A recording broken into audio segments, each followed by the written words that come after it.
Chad Hasty Show, News Talk, 95.1 FM, 790 AM KFYO. Joining me on the show right now, GOP political strategist. He also has a very popular podcast, Mac on Politics. You can find it through Washington Times, also his writing as well. Matt Mackowiak, welcome back. Hey, Chad, how are you? Doing well. How are you doing today? I'm great, man. All right, let's start off with Trump. Trump news over the weekend. This travel ban that was put into place. Overall thoughts on it? I think we're on the same page that it was rolled out in a disastrous way, in a bad way. I mean, how is this going to affect Trump going into this week? Yeah, I think they had a pretty intense weekend of trying to work through the kinks here. And I am sensitive to the argument that, well, if we announced it and then said it wouldn't take effect for a week or 3 days, that would just give an incentive to someone to try to come into the country in that intermediate period. So it's pretty clear to me, though, that they really should have at least included an exception for those in transit and really probably exempted green card holders and visa holders. But look, I mean, White House Chief of Staff Reince Priebus said yesterday, I think there were something like 400,000 foreigners who traveled to the United States this weekend, and I think 109 of them were detained and were inconvenienced. And I believe, as the New York Post is reporting this morning, that all of those people have now been cleared. So I think we do have to put that in perspective and keep in mind the list of 7 countries was put together by the Obama administration in a bill that passed a year and a half ago that tightened up our visa laws. And so this is not like it's a list Donald Trump dreamed up. It's the list of the 7 countries that harbor terrorists. You can ask a serious question about Saudi Arabia and Pakistan, and I think the White House Press Secretary Sean Spicer over the weekend said they may expand it to include other countries. But keep in mind one last thing here, Chad. I mean, the Obama administration did a 6-month pause on refugees from Iraq in 2011. I don't remember protests. Yeah. I don't remember hyperventilating. And so you have to look at some of this to say there's some politics being played here. Yeah, absolutely. Let's look at this week. I think it's going to be a busy week for President Trump. He has the original plan as of last week was to announce Supreme Court pick on Thursday. I think with the news that happened over the weekend, they're bumping that up to tomorrow. And tomorrow night, most likely we'll hear a name at some point today that kind of leaks out from the administration. But who are the top choices in your opinion, and who do you think the president will go with? What's the talk up in Washington? Yeah, it sounds like there's a list of 3 federal appellate court judges who are the finalists, and the names are probably unknown to most of your listeners unless they've been paying close attention. Tom Hardiman is one. I forget the guy's first name. I think it's Gorsuch is the second, and then Pryor of Alabama is the third.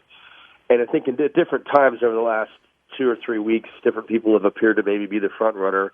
I now really think Hardiman from New York is the front runner. He is on the same court that Trump's sister is on, the same federal appellate court. He really has kind of an impressive personal story, kind of up by his bootstraps kind of story. And all 3 of them are all solid conservatives.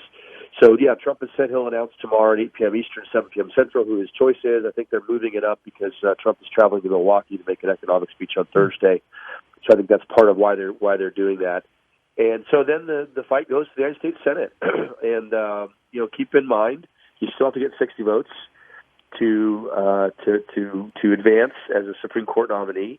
The 51 vote threshold applies to everything but the Supreme Court. So the Trump nominee is going to need 8 Democrats from the Senate. You only have 52 Republicans. You're going to need 8 Democrats to cross over and support the nominee, and we'll see what happens. One thing on Thomas Hardiman, you said that he serves on the same court as Trump's sister. Is that correct?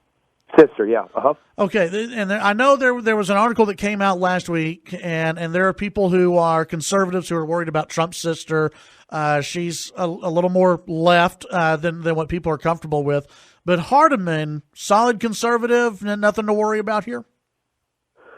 Yeah, I think so. I keep in mind, Trump put out an initial list of 9 justices that was very solid. And then before Ted Cruz endorsed him, he expanded that list to include another, 12 people. So it was a 21-person list. And Trump promised publicly to choose from only that list. Now, that list did include Senator Mike Lee of Utah. And that's, I think, who Cruz really wants to see Trump select. But ultimately, I think the choice is going to be one of those 3 we talked about, and I think Hardiman is probably the narrow favorite right now. But it could be the other 2 as well. Pryor and Gorsuch both are all very well respected. What's interesting is Gorsuch and Hardiman both passed the Senate in their current roles by a 95-0 vote, a voice vote.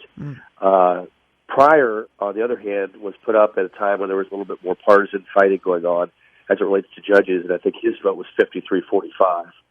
So my guess is because of that reason and because I think Pryor is 54 and Hardiman and Gorsuch are both 51 or younger, my guess is it's going to be Hardiman or Gorsuch, and I think I'd give a narrow kind of probability to Hardiman.